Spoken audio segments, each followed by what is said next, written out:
ደመላሽ በደብረ ማርቆስ ከተማ ለሚገኘው የጎጃም ክፍለ ሀገር ትልቁ ወህኒ ቤት የተሰጠ የቀድሞ ስያሜ ነው።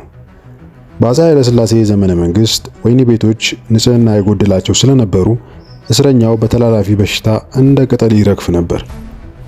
የሌላውን ሰው ሕይወት ያጠፋ ሰው የእስራት ቅጣት ሲፈረድበት ወደ ደመላሽ ወህኒ ይላካል። እስረኛው በረሃብ ወይም በተላላፊ በሽታ ስለሚሞት ከዚህ ወህኒ ቤት በሕይወት የመፈታት እድሉ ጠባብ እንደነበረ ይነገራል። በዚህም የተነሳ የሟች ወገን በአቅም ማነስ ወይም በሌላ ምክንያት የወገኑን ደም መመለስ ቢያቅተውም እንኳን እስር ቤቱ ይበቀልለታል ማለት ነው። ለወህኒ ቤቱ ደመላሽ የሚለው ስያሜ የተሰጠው ለዚህ ነው።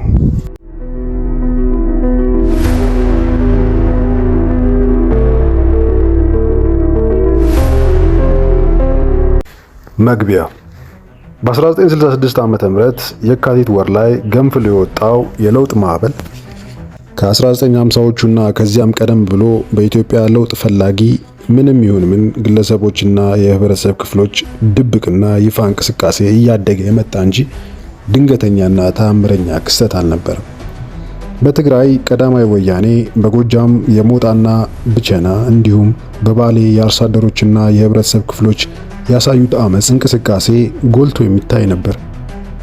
በ1953 ዓ.ም ታህሳስ ወር ላይ በጀነራል መንግስቱ ንዋይ የተመራው የመፈንቅለ መንግስት ሙከራ የዘውድ አገዛዝ ከሰማይ ተቀብቶ የወረደ በረከት ሳይሆን ሰው ሰራሽ መዋቅር እንደሆነና አገዛዙ የተጫነበት ሰፊ ህዝብ በቃኝ ሲል እንደ ሸክላ ሊሰባበረው እንደሚችል ጋድ አደረገ።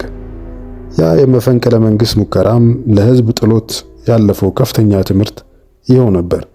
ከዚህም በላይ በቀዳማዊ ኃይለ ሥላሴ ዩኒቨርሲቲ ከዚህ በኋላ የአዲስ አበባ ዩኒቨርሲቲ እየተባለ ለተጠራው ማለት ነው ተማሪዎች ማህበር መሪነት የዓለማያ የእርሻ ኮሌጅ እና የጎንደር ጤና አጠባበቅ ኮሌጅ እንዲሁም አንዳንድ የሁለተኛ ደረጃ ትምህርት ቤት ተማሪዎች የህዝቡን መሰረታዊ የፖለቲካና ኢኮኖሚያዊ ጥያቄዎች በአደባባይ ማንሳት ጀመሩ። የኢትዮጵያ ህዝብም ለሚነሱ ጥያቄዎች ቀስ በቀስ ትኩረት መስጠት ጀመረ። በ1962 ዓ.ም በአዲስ አበባ ዩኒቨርሲቲ የተማሪዎች ማህበር ፕሬዝዳንት በነበረው ጥላሁን ግዛው ላይ በመንግስት የጸጥታ ኃይሎች በተፈጸመው ግድያ በገዢው መደብና በተገዢው ህዝብ መካከል የነበረውን ቅራኔ የበለጠ መጋጋሉን የሚያሳይ አንድ ክስተት ነበር። ይህ ሁኔታም የተሻሻለ ማህበራዊ ንቃት የነበራቸው ጥቂት ተማሪዎች ለአፍታ ቆም ብለው እንዲያስቡና የኢትዮጵያን ህዝብ የወደፊት ትግል አቅጣጫ እንዲመረምሩ አስገደደ። እነዚያ የተሻለ ንቃት የነበራቸው ጥቂት ተማሪዎች አጋጣሚን እየጠበቀ እልም ብልጭ ከሚል ጅምላ የተማሪ እንቅስቃሴ ወጥቶ ተራጅቶ መታገልና ለኢትዮጵያ ህዝብ ስር ነቀል ለውጥ ለማምጣት ይቻላል ብለው አመኑ። የኢትዮጵያ ህዝቦች አብዮታዊ ፓርቲ ኢህአፓ በአብዛኛው በዚህ ሁኔታ ውስጥ ባለፈ ትውልድ የተመሰረተ የፖለቲካ ድርጅት ነበር። በዚያ የለውጥ ማዕበል እየተጠለፉና እየተገፉ የተረጋጋ ኑሯቸውን፣ ከፍተኛ ትምህርታቸውን፣ በጠቅላላውም የጀመሩትን የትግል ህይወት አቅጣጫ እርግፍ አድርገው በመተው ህዝባዊ ትግል ይበልጥብኛል ብለው በቁርጠኝነት ትግሉን ተቀላቀሉ። አንዳንድ ተመጻዳቂ ምሁራን እንደሚሉት ይህ አቅጣጫ በነቃ ህሊና ውስጥ ይታመስ የነበረ የሀገርና የህዝብ ፍቅር እንጂ ጀብደኝነት አልነበረም። በ1967 ዓ.ም ነሐሴ ወር ላይ በብቸና አርሶ አደሮች በተቀሰቀሰው አመጽ የደርግ ጦር ሰራዊት ከቤት ለቤት እየዞረና ግለሰቦችን እየለቀመ በመቶዎች የሚቆጠሩ ሰላማዊ ነዋሪዎችን በብቸና ከተማ ውስጥ ገድሏል። አንዳንድ ቤተሰቦች አስክሬን ከየጓዳቸው በመደበቅ የደርግ ጦር አካባቢውን ከለቀቀ በኋላ የቀብር ስነ ስርዓት በየቤተ ክርስቲያኑ ለመቅበር ችሏል። በዚህ ወቅት በአውሮፓ ሶፊያ ሜዲካል አካዳሚ ውስጥ የሶስተኛ ዓመት ተማሪ ነበርኩ። ነገር ግን ቤተሰቤ፣ ወላጆቼና ዘመዶቼ ብቸና ከተማ ይኖሩ ስለነበር በዚህ የደርግ ሰራዊት በተወሰደው የጭካኔ እርምጃ ተደናግጬ በታህሳስ ወር 1968 ዓ.ም የሕክምና ትምህርቴን አቋርጬ ተመለስኩ። በሚቀጥለው ዓመት ወደ ሶፊያ ከተማ ተመልሼ ትምህርቴን መቀጠል ሲገባኝ በቤተሰቤ መፈናቀልና ያለመረጋጋት እንዲሁም በለውጡ ማዕበል ተጠልፌ ሳልመለስ ስለቀረው ትምህርቴ ተቋረጠ። ይህን መጽሐፍ ለማዘጋጀት የተነሳሳሁት በሁለት አበይት ምክንያቶች ነው። አንደኛው ምክንያት ኢህአፓ ይዞ የተነሳው አገራዊ ዓላማ ሲያራምዱ የነበሩ በብዙ ሺህ የሚቆጠሩ ወጣቶችና ምሁራን በጎጃም ወህኒ ቤቶች በተለይም በደብረ ማርቆስና በባህር ዳር ከተሞች ታስረው ከነዚህ መካከል ብዙዎቹ በአሰቃቂ ሁኔታ ተገድለው አስክሬናቸው በወይን ቤት ጓሮ እንደ ድመትና ውሻ ሬሳ እንደ ነገሩ አፈር ለብሶ ስላየው ይህን አሰቃቂ ሁኔታ በዝምታ ማለፉን ህሊናዊ ስላልተቀበለው ነው። በህይወት የተረፉት ደግሞ ብርቱ የአካል ጉዳትና የመንፈስ ስብራት ደርሶባቸዋል። በዚህ አሰቃቂ በሆነ የሰው ልጅ ታሪክ ውስጥ ከሞት የተረፉት የኢህአፓ አባላት መካከል አንዱ ነኝ። ይህን ያለፍኩበትን የሰቆቃው ታሪክ ለአንባቢ ማስተላለፉን ተገቢ ሆኖ አግኝቼዋለሁ። ሁለተኛው ምክንያት በኢህአፓ ዙሪያ የሚናፈሰውን መሰረተ ቢስ የሆነ አሉባልታ ለማጋለጥ ነው። ኢህአፓ በኢትዮጵያ አንድነትና በብሔር ብሔረሰቦች እኩልነት መብት መከበር ላይ የጸና አቋም ነበረው። ይሁን እንጂ ደርግ ይህን ሁኔታ በተቃራኒ መልኩ እያቀረበ የኢትዮጵያን ሕዝብ አመለካከት የመበረዙ ጉዳይ ግልጽ እንዲሆን ስለፈለኩ ነው። ይህ መጽሐፍ የኢህአፓ ደጋፊዎችና እንዲሁም መላው የኢትዮጵያ ሕዝብ ሐቁን እንዲገነዘብ ይረዳዋል የሚል እምነት አለኝ።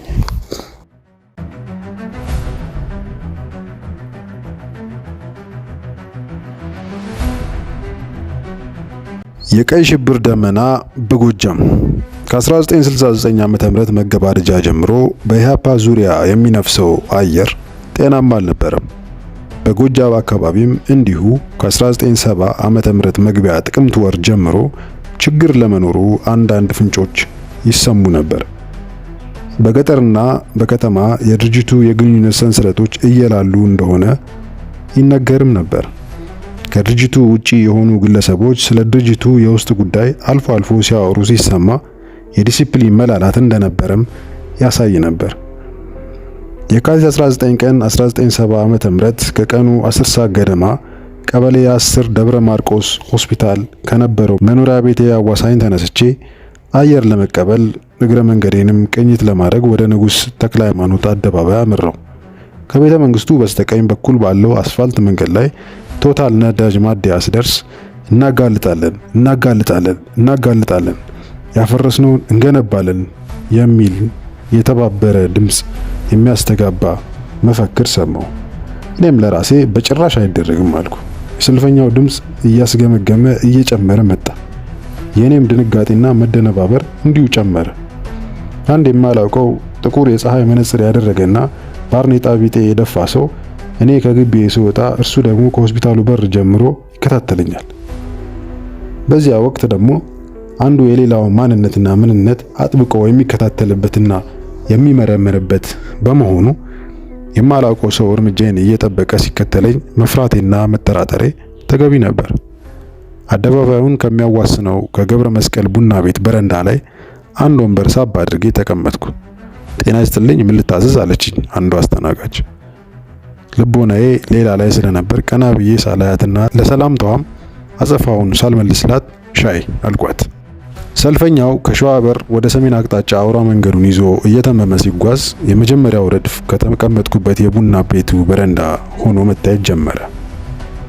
ራሳችንን እናጋልጣለን፣ ያፈረስነውን እንገነባለን፣ ራሳችሁን ያላጋለጣችሁ እንደኛ ራሳችሁን አጋልጡ፣ ከህዝብ ድርጅት ካድሬዎች ጎን እንሰልፋለን፣ የኢህአፓን መዋቅር እናፈራርሳለን እያለ ሰልፈኛው መፈክሩን ያወርደዋል። በጆሮዬ የሰማሁትን በአይኔ በብረቱ አየሁት። መፈክሩ በፕላካርድ ላይ ተጽፎ ተይዟል። በድምጽ እያስተጋባም ነው። ቀሪው የግንዛቤ ጉዳይ ነው። ግን በእውነት አልመስልህ አለኝ። ይህንን እንደ በረዶ ናዳ በድንገት በላይ ላይ የተደረመሰውን አደጋ እንዴት አድርጌ ልቀበለው? አንጎሌ የሰማውና ያየውን ነገር በመገንዘብ ፋንታ አሻፈረኝ ብሎ በአንድ አይነት ታምረኛ ላጲስ ያጠፋው ጀመር። ከሰልፉ በመጀመሪያ ረድፍ ገደማ ምናልባት የማውቀው ሰው ካለ ብዬ በአይኔ ስፈልግ ሁለት የደብረ ማርቆስ ዞን የኢህአፓ ኮሚቴ አባላትን አየሁ። መነጽሬን ጠራርጌና አይኖቼን አሻሽቼ እንደገና ለማረጋገጥ ሞከርኩ። ያው ያየሁት ነው። ጠቅላላ ሁኔታውም ህልም መሰለኝ። እንደ ጩኸትም ሊቃጣኝ ሆነ። ሰልፉ ይተማል። ቀኑ ቅዳሜና የገበያ ቀን መሆኑ ደግሞ ሆን ተብሎ የተደረገ ይመስላል። ከአካባቢው የገጠር መንደሮች ለገበያ የመጣው አርሶ አደር ሴትም ወንድም ወደ ቤቱ ሲመለስ የሰልፉን ዜና ይዞ እንዲመለስና እንዲያሰራጭ ተፈልጎ በስልት የተቀነባበረ የፕሮፓጋንዳ ስራ መሆኑ ነው።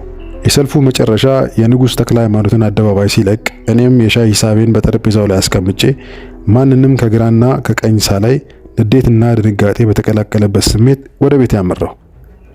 1 ኪሎ ሜትር ያህል ስጓዝ ወደ ኋላ ዞር ብዬ አልተመለከትኩም።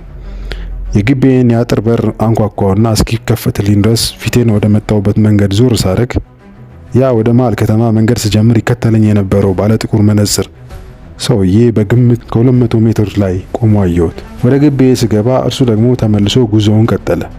በአይነ ቁራኛ እየጠበቅኩ እንደሆነ የመጀመሪያውን ግንዛቤ ወሰድኩ። ከሳምንት በፊት በድርጅታዊ ስራ የቅርብ ግንኙነት የነበረንና የዞኑ የፕሮፓጋንዳ ጉዳይ ኃላፊ የነበረው ጠንካራ ሰው በቁጥጥር ስር በመዋሉ በውስጤ ስጋት የፈጠረ ቢሆንም በዚህ ዛሬ ባየሁት ራስን የማጋለጥ ሰልፍ የማስመሰያ ስራ ካልሆነ በስተቀር በእርግጥ ድርጅታችን ኢህአፓ እየፈራረሰ ነው ብዬ ለመቀበል ውስጤ እምቢ አለኝ። በሌላ በኩል ደግሞ የዞን ኮሚቴ አባላት እጃቸውን እየሰጡ ኮማንደሩና የፕሮፓጋንዳው ኃላፊው ታስረው ሌላውም ተራ አባል እንዲህ እየተዝረከረከ ምን አይነት የማስመሰል ሰልፍ ነው እላለሁ ለራሴ። ይህን ከባድ መከራ ለማን ያካፍሉታል? ሌሊቱ እንዳይነጋ የለምና ሌሊቱ ነጋ። እሁድ 4 ሰዓት ገደማ ቢሮ ገባው። ለማስመሰያ አንድ ወፍራም ፋይል ከጠረጴዛ ላይ ዘረጋውና ከመሳቢያ ውስጥ የተደበቁ ከድርጅቱ ስራ ጋር ግንኙነት የነበራቸውን ጽሑፎች እያወጣሁ አቃጠልኩ። ቤቴ ውስጥ የነበሩ ከኢህአፓ ጋር ግንኙነት ያላቸው ዶክመንቶችን በጥንቃቄ ቀበርኩ። ይህን በማድረጌም ትንሽ የመንፈስ መረጋጋት ሳይሰጠኝ አልቀረም። ባለቤቴና ህፃናት ልጆቼ ምን ችግር አጋጠመው ይሆን እያሉ እንዳይጨነቁ በተቻለ መጠን ጥንቃቄ ለማድረግ የተቻለኝን ሁሉ አድርጌያለሁ። ምሳ ከበላው በኋላ እስከ 10 ሰዓት ድረስ ተኛው። ከዚያም ቀዝቃዛ ሻወር ወሰድኩ። ሰውነቴም ተፍታታ፣ አይምሮዬም ነቃ አለ። ልብሴን ለባበስኩና በረንዳ ላይ ከወዲያ ወዲህ እያልኩ በመተከዝ ላይ እንዳለው አንዲት ወጣት ወደ አጥሩ በር ተጠጋችና በመዝጊያው ቀዳዳ አሾልካ አንድ ነገር ጣል አደረገች። ከዚያም ወደ ዋናው መንገድ ገብታ ጉዞዋን ቀጠለች። በአጥሩ በር አሾልካ የጣለችውን ነገር ምን ይሆን ብዬ ወደዚያው አመራው። ወጣቷ በግምት ከ30 ሜትር ርቀት ላይ ቆማ አሾልካ ጣል ያደረገችውን ነገር ማንሳቴን ለማረጋገጥ እየጠበቀች ነው። ወደ መሬት ሸብረክ ብዬ የጣለ ነገር ስፈልግ አንዲት እንደ ዕጣ የተጠቀለለች ወረቀት አገኘው። ወረቀቱን ማግኘቴን ስታረጋግጥ ወጣቷ መንገዷን ቀጠለች። የተጠቀለለችውን ብጣሽ ወረቀት ዘረጋግቼ ሳነባት እንዲህ ትላለች። ከ2 ቀን በፊት የመጀመሪያ ዙር ምርመራ ተካሂዶብኛል። በጣም ነው የደበደቡኝ። ሆኖም ድርጅቱን በሚመለከት አንድም ፍንጭ አልሰጠውም። 2ኛ ዙር ምርመራ ይጠብቃል ተብያለሁ። በዚያ ጊዜ የሚያጋጥመኝን ድብደባና ስቃይ ምን ያህል ልቋቋም እንደምችል እርግጠኛ አይደለሁም። ስለዚህ ያዋጣኛል የምትለውን ነገር አድርግ ይላል ወረቀቱ። በቀጥታ ወደ ቢሮ የገባሁና በውስጥ ቆልፌ ወረቀቷን ደጋግሜ አነበብኳት። በድርጅታዊ ስራ የቅርብ ግንኙነት የነበረና የፕሮፓጋንዳና የቅስቀሳ ኃላፊ የነበረው ሰው ህይወት አደጋ ላይ መሆን ብቻ ሳይሆን ከስቃይ ብዛት ድርጅታዊ ምስጢር አውጥቶ ሊሰጥ እንደሆነ ገባኝ። ይህ ማለት ደግሞ እኔም ራሴን አደጋ ላይ መሆኔ ግልጽ ነው። እጅግ በጣም አዘንኩለት። የማይበገር የመንፈስ ጥንካሬና ወኔ የነበረው ልጅ ነበር። ከስቃይ ብዛት ድርጅታዊ ምስጢር ቢያወጣም አይፈረድበትም። ሰው ነው። ሁሉም ነገር ቦታና ጊዜ ወስኗል። ለጥቂት ደቂቃዎች በሁኔታው ላይ በጥልቀት አሰብኩ። በመጨረሻም አንድ ነገር መጣልኝ፣ መረጃ ማሰባሰብ። ከመጨነቅ የተነሳ በሰላም ጊዜ ለማድረግ የማልፈልገውን ነገር አሁን ግን የግድ ለማድረግ ወሰንኩ። የህዝብ ድርጅት ጊዜያዊ ጽህፈት ቤት ሁለተኛው ሰው ቅርብ ዘመዴ ነው። ትምህርት ቤት ያስገቡትና እስከ 4ኛ ክፍል ድረስ ያስተማሩት የኔን ወላጆች ነበሩ። አሁን ግን በፖለቲካ የአቋም ልዩነት ሆድና ጀርባ ሆነናል። በመንገድ ስንተያይም አንዳችንን ከመሸሽ በስተቀር ሰላምታ አንለዋወጥም። ዛሬ ግን ጭንቅ ሲመጣ ፈሪም ይበለኝ ወይም ሌላ ላገኘውና ላናገረው ወሰንኩ። በስልክ ማውጫ ቁጥሩን ፈልጌ በቀጥታ ከሚኖርበት ሆቴል ደወልኩ። የፈለኩት ሰው የለም ተባለ። ማንነቴና የስልክ ቁጥሬን አስቀምጬ መልእክት ተውኩለት። የቢሮ የስልክ አቃጨለ። የፈለኩትን ሰው ከምሽቱ 1 ሰዓት ላይ እንደማገኘው ተነገረኝ። ሰዓቴ 12 ሰዓት ከ15 ይላል። ቢሮዬን ቆልፌ በቀጥታ ወደ ሆቴሉ አመራው። በጉዞዬ ላይ የተለየ ነገር አላጋጠመኝም። ብቻ ሰው በየቤቱ በጊዜ ለመሰብሰብ የሚጣደፍ ይመስላል። ይህ ከሰሞኑ ሁኔታ ብዙም የተለየ አይደለም። የቀበሌ ታጣቂዎችም አረጌ ጓንዴ ጠመንጃቸውን አንግተው ከየአቅጣጫው ብቅ ብቅ ይላሉ። እርምጃቸው እንደሌላው ነዋሪ ጥድፊያ አይታይበትም።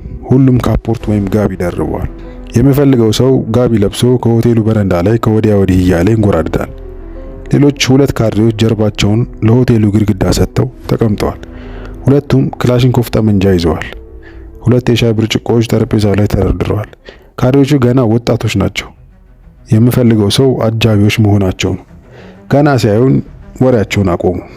በፊታቸው ላይ የመጠራጠር መልክ ይነበባል። ከአፈሙዙ ዘንበል ብሎ የነበረውን ጠመንጃቸውን ወደ ላይ ቀና አደረጉና የጥርጣሬ አይናቸውን በእኔ ላይ ተከሉ። ቁም ለማለትም ቃጣቸው። ታዲያስ ጋሼ ዛሬስ እንዴት ፈለግከኝ? አለ ካድሬው ዘመዴ። በዚህ ጊዜ የታጠቁት ሁለት ወጣቶች ዘና አሉ። ከዘመዴ ጋር ተጨባበጥን። እንደ ዘመድ አልተሳሳምንም። መናከስ ይሆናል።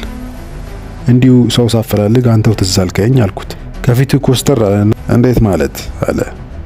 አይ መቼም ለሰው መድኃኒቱ ሰው ነው ይባል የለ ለዚህ ነው አልኩት። መድኃኒትማ በእናንተ በሐኪሞች እጅ አይደል እንደሚገኘው። ስሜቴን በጣም ሊጎዱ አልፈለገም መሰለኝ። እሺ ወደ ውስጥ ብንገባ ይሻለናል አለና እሱ እየመራ ወደ መኝታ ክፍሉ ገባን። የክፍሉን መዝጊያ ዘጋሁትና በጀርባዬ ተደገፍኩ። አትዝጋው እንጂ ጋሼ ክፍት ይሁን፣ አየር ያስፈልገናል፣ ክፍት ይሁን ነው ምለው። የፍርሃት ሁኔታ አይበታለሁ። አይ ሚስጥር ነው የምናገረው፣ ብዙም አንቆይም፣ ደግሞም ሌላ ሶስተኛ ሰው የሚሰማው አይደለም። አንተ ወደ እኔ ጠጋ በልና ንገረኝ፣ በሩን ግን ክፍት ይሁን፣ ምንም ችግር የለም አለ። እሺ ባይሆን ገርበብ ይበላልኩና በሩን ትንሽ ከፈት አድርጌ ከፊት ለፊቱ ከነበረው አንድ ወንበር ላይ ተቀመጥኩ። ጊዜ ሳላጠፋ በቀጥታ ወደ ጉዳዩ ገባሁና ሰሞኑን በከተማችን የተፈጠረው ሁኔታ ምንድነው ጓዳ ሀብቴ አያሌው አልኩት። እንዴት ማለት? አይን ላይን ተፋጠጥን። አይ እንዲያው ሰልፉ፣ የአንዳንድ ሰዎች መታሰር፣ የህብረተሰቡ ስጋት አሁንም እንደ አነጣጥሮ ተኳሽ አንድ አይኑን ገድሎ በመታዘብ ይመለከተኛል። እንደ መሳቅ አለና ለመሆኑ ኢህአፓ ውስጥ ደረጃ ምንድነው አለኝ። ጥያቄው እንደ ቦምብ በአናቴ ላይ ፈነዳ መሰል። ጨርሶ ላለመበላት በመሞከር አረ እኔ በምን ደረጃ አለኝ? አንዳንድ በራሪ ወረቀቶችን ከማንበብ በስተቀር ሌላ የማውቀው ነገር የለኝም። ከት ብሎ ሳቀብኝ። ህዋስ ነህ ማለት ነው። አይ ጋሼ ኢህአፓዎች እንደ እባብ ራሳችሁን ከተመታ በኋላም ጅራታችሁ ይወራጫል። አሁን አንተ ህዋስ ነኝ ብትል ማን ሊያምን ይችላል? በኔ ሞት ከግንባሩ ኮስተር አለና ይልቁንስ ለሚቀርብል ጥያቄ ሁሉ እንዲህ ለኔ እንደመለስከው አይነት መልስ እመልሳለሁ ብለህ በማፌዝህ የተበሳጨ ካድሬ በማካሮፍ ሽጉጥ ጭንቅላትን እንዳይበታትነው አለኝ። በአመላለሱ ድፍረትና በተለይም በጭካኔው ተገረምኩና አይኔ እስኪቀላ ድረስ የተመለከትኩት። እንዴት እንዲህ ጨካኝ ነገር ትመኝልኛለህ ጃል? እንዴ እውነቴን ነው የምልህ። በአቤት ውስጥ ነው እኮ ያለ ነው። በመደብ ትግል ዘመድ ወይም ባዕድ ብሎ ነገር የለም። ከእንግዲህ ድብብቆሽ አያዛልቅም። ኢህአፓ እንደሆነች በማያንሰራራ ሁኔታ ተመታለች። እርምን አውጣ።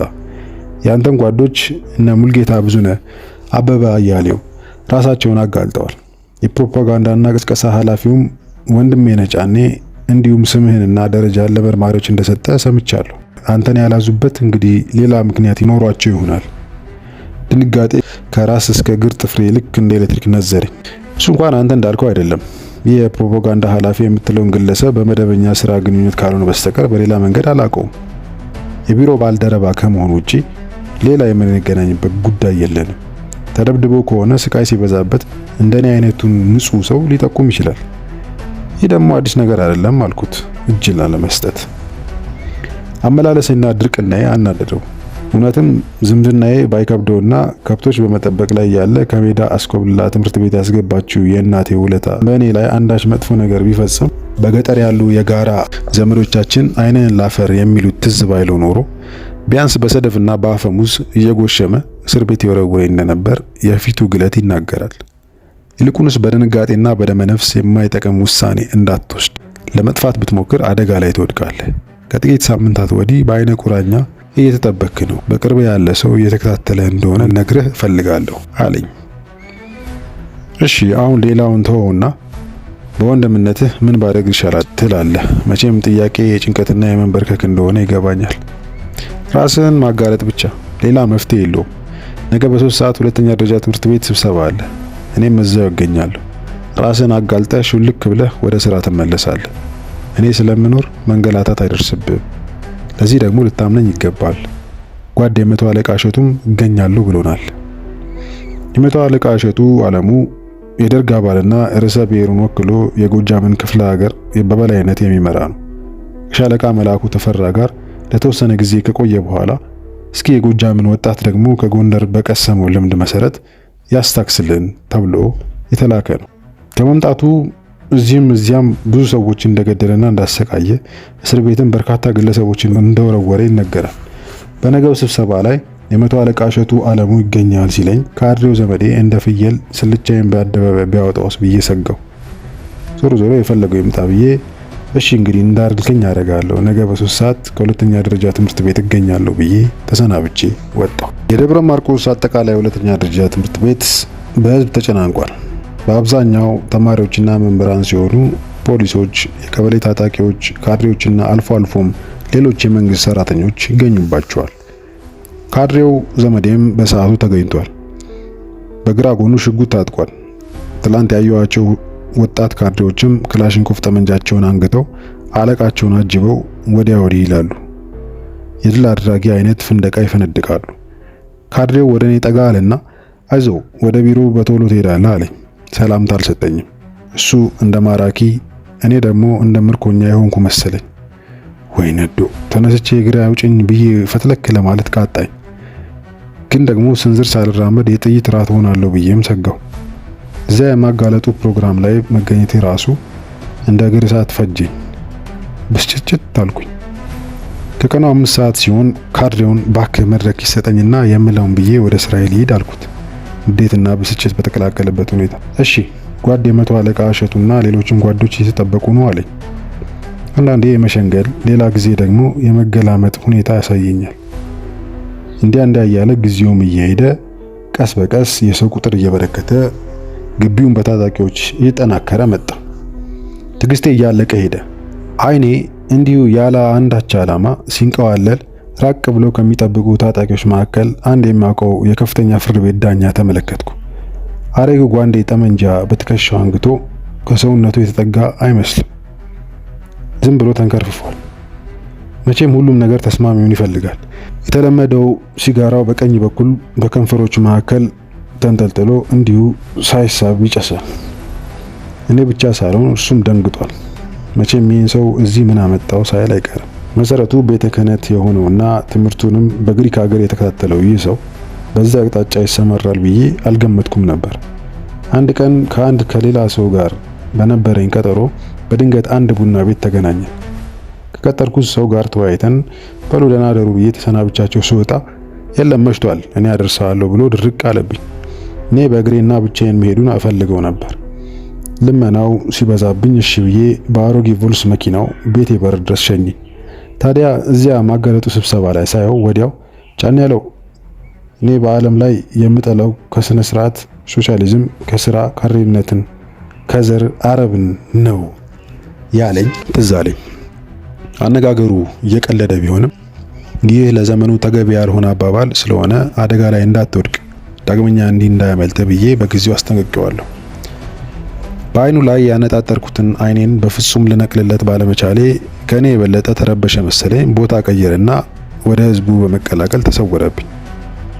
ካድሬው ዘመዴ ሲያሰኘው 8 ሰዓት ተኩል ሲሆን ራሴን እንዳጋልጥ እድል ሰጠኝና ኩርምት ብዬ ከዋልኩበት ባዶ መሬት ላይ ተነሳው። ከ3 ሰዓት ጀምሮ በቆየሁበት ረጅም ሰዓት ጭንቀቴንና ሌላውም የመረበሽ መንፈስ ሁሉ ጠፍቶ አሁን በተረጋጋ ሁኔታ ላይ ነኝ። አዲስ የሆነ እስትንፋስ በደሜ ውስጥ እየተረጨ ይመስለኛል። አንደበቴ ስለት ነው። የልቤ ምት እንደተለመደው በስራዬ ላይ ሆኜ በሚመታበት ፍጥነት ይረግጣል። ለመጨረሻው አስከፊ ነገር ዝግጁ መሆኔን ህሊናዬ ነገረኝ። ስሜን፣ አድራሻዬን፣ ስራዬንና የስራ ቦታዬን እንዲሁም ኢህአፓ ውስጥ የነበረኝን ተሳትፎ ባጭሩ ከገለጽኩ በኋላ ለቀረቡልኝ አንዳንድ ጥያቄዎች በዘዴ መልስ ሰጠው። ከዚህ በኋላ ኢህአፓ የቆመለትን ትክክለኛ ዓላማ ማስረዳት ቀጠልኩ። ወጣቱ የኢትዮጵያን ህዝብ ሸክም ለማቃለል ህዝቡን ራሱን በማንቃትና በማስተባበር የፖለቲካ ኢኮኖሚያዊና ማህበራዊ መፍትሄ መሰረት ለመጣል ታገለ እንጂ ሌላ ያደረሰው ጉዳት የለም። የኢትዮጵያን ሰፊ ህዝብ ትግል ለማገዝ ከመጣሩ ሌላ ምሁሩ፣ ላባደሩ፣ ገበሬው፣ በጠቅላላው ሰርቶ አደሩ በህዝብም ሆነ በመንግስት ላይ የፈጸመው በደል የለም። ጭብጨባው እንደ ነጎድጓድ ተደበላለቀ። የሚገርመው ደግሞ የደርግ ካድሬዎችም አንደኛው አባላትና ሌላኛው ህዝብ ጭብጨባውን ያቀልጡታል።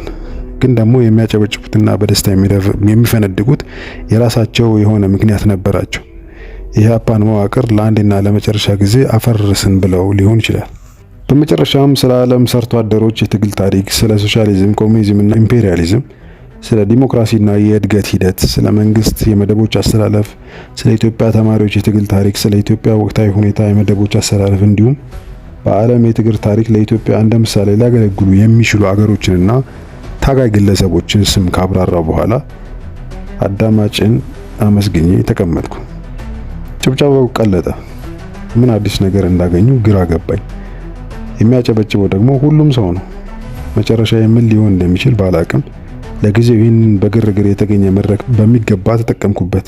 በጨለማ ወረቀት የምንበትነው እንደዚህ ነፃ መድረክ በማጣታችን አይደል እንዴ አልኩ በውስጤ። የማጋለጡ ሂደት በጥራ ቀጠለ። እኔም ወደ ስራዬ ቀርቶ ወደ ቤት መመለስ እንደማልችል አሁን በሚገባ የተገነዘብኩ ነው። ከቀኑ 12 ሰዓት ሲሆን አንድ ካድሬ ቆሞ የስም ዝርዝር ያነብ ጀመር። እኛ እዚህ ስንገላለጥ ለካስ እነርሱ እስር ቤት እያዘጋጁልን ኖሯል። ከ300 በላይ የምንሆን የኢህአፓ ልጆች በሎንቺና እንደ ሰርዲን ተጨናንቀን ወደ 15ኛ ሻለቃ የጦር ሰፈር ተወሰድን። በቁጥጥር ስር ዋልን ማለት ነው። ይህም የመከራችን የመጀመሪያው ምዕራፍ መሆኑ ነው። የተሳፈርንባቸው መኪናዎች በከተማ መካከል ሲያልፉ ህዝቡ ከየሰፈሩ እየወጣ በሩጫ ይከተላል። በተለይም ልጅ፣ ባል፣ እህት፣ ወንድም ወይም ሌላ የቅርብ ዘመድ የታሰረባቸው ሴቶች ኩታቸውን በወገባቸው ታጥቀው እያለቀሱና እየጮሁ ከመኪናዎች ግራና ቀኝ እንዲሁም ደከም ያሉት ከኋላ ይባክናሉ። መኪኖቹ አቅጣጫቸውን ወደ 15ኛ ሻለቃ ጦር ሰፈር ሲያቀኑ ይከተለን የነበረው ህዝብም ጥድፊያውን ቀንሶ ረጋ ብሎ መጓዝ ጀመረ። ለቅሶና ጩኸቱም ጋብ አለ። የህዝቡ ጩኸትና ለቅሶ ወደ አንድ ያልታወቀ ቦታ ወስደው ሊገሏቸው ነው የሚል ነበር። መኪኖቹ ወደ 15ኛ ሻለቃ ግቢ ሲገቡ ህዝቡ በሩ ላይ በቀበሌ ታጣቂዎችና የጦሩ ዘብ ተገታ። ጊዜውም እየመሸ ስለነበር ወደ ተዘጋጀልን አዳራሽ ከመግባታችን በፊት ቤታቸው ቅርብ ከሆኑ ቤተሰቦች የመጣልንን ምግብ ሁላችንም ሁለት ጉራሽ ተቃመሰ። ብዙዎቻችን ቁርስ አልበላንም ነበር።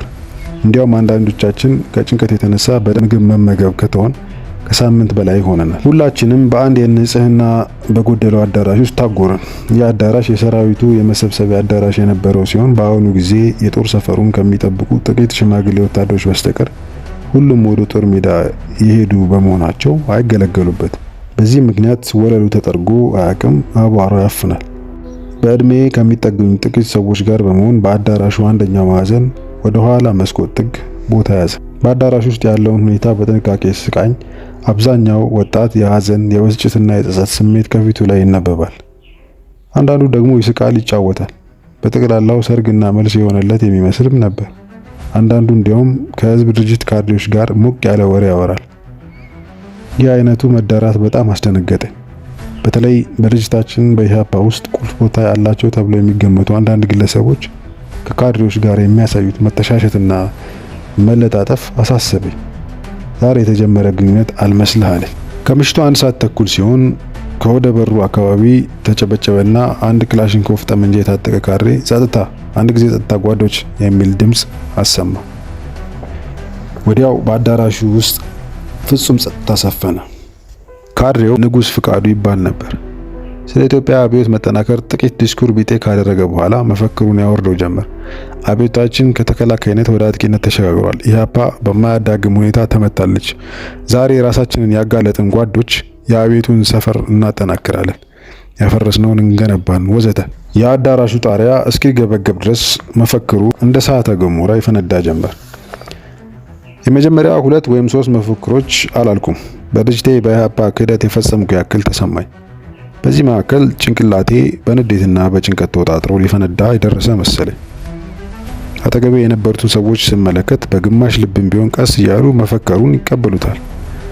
አንዱ አጠገቤ የነበረ ሰው ዝም ብለህ እንደኛ አትልም፣ ይሄ ባለጌ ካድሬ እንዳያዋርድህ አለኝ። በሩ አጠገብ ሆኖ የሚፎክረውን ካድሬና በአካባቢ ያሉትን የኛኑ ልጆች በመፍራት መፈክሩ ማለት ጀመርኩ።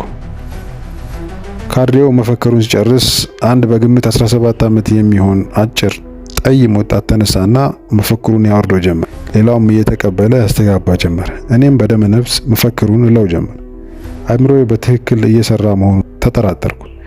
ኢህአፓ ትወድማለች ሲል ዝም እላለሁ። ኢህአፓ ዳግም ላታንሰራራ ለመጨረሻ ጊዜ ትመታለች ሲል አንተ ድብን በሌላት እያልኩ በሆዴ ከንዴቴ ብዛት ምግብ አልባ በሆነው ጨጓራዬ ላይ አሲድ ሲንጨረጨር ይሰማኛል። ሰውነቴን ውር ያደርገኛል። ወዲያው ያለሁበትን ሁኔታና አቅመ ቢስነቴን ስገነዘብ አይኖቼ የንዴትና የእልህ እንባ ያቀራሉ። ከመፈክሩ በኋላ መሪው ካድሬው ትንሽ ንግግር ቢጤ ያደረገና የሥነ ሥርዓት ኮሚቴ ይመረጥ ብሎ የአመራረጡን ሁኔታና ዓላማውን አብራራ። በዚህ መሰረት የኮሚቴው አባላት ምርጫ ተጀመረ። 2 እጩዎች ከተጠቆሙ በኋላ አንድ የማላውቀው ወጣት ጠቆመኝ። ለመሆኑ የት ታውቀኛለህ በማለት መመረጥ እንደማልፈልግ አቤቱታ ባቀርብም መሪ ካድሬው ከቁጣ ጋር ውድቅ አደረገብኝ።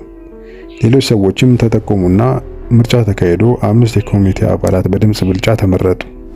ከነዚህም ሊቀመንበርና ጸሐፊ በቤቱ ተመርጦ እኔ የኮሚቴው ሊቀመንበር ሆኜ አረፍኩ። የተመረጠው ኮሚቴ ዋና ዓላማ ተብሎ በመሪው ካድሬ የተነገረው በቁጥጥር ስር የዋሉ እስረኞችን ስነ ስርዓት ማስከበር የሚል ነበር።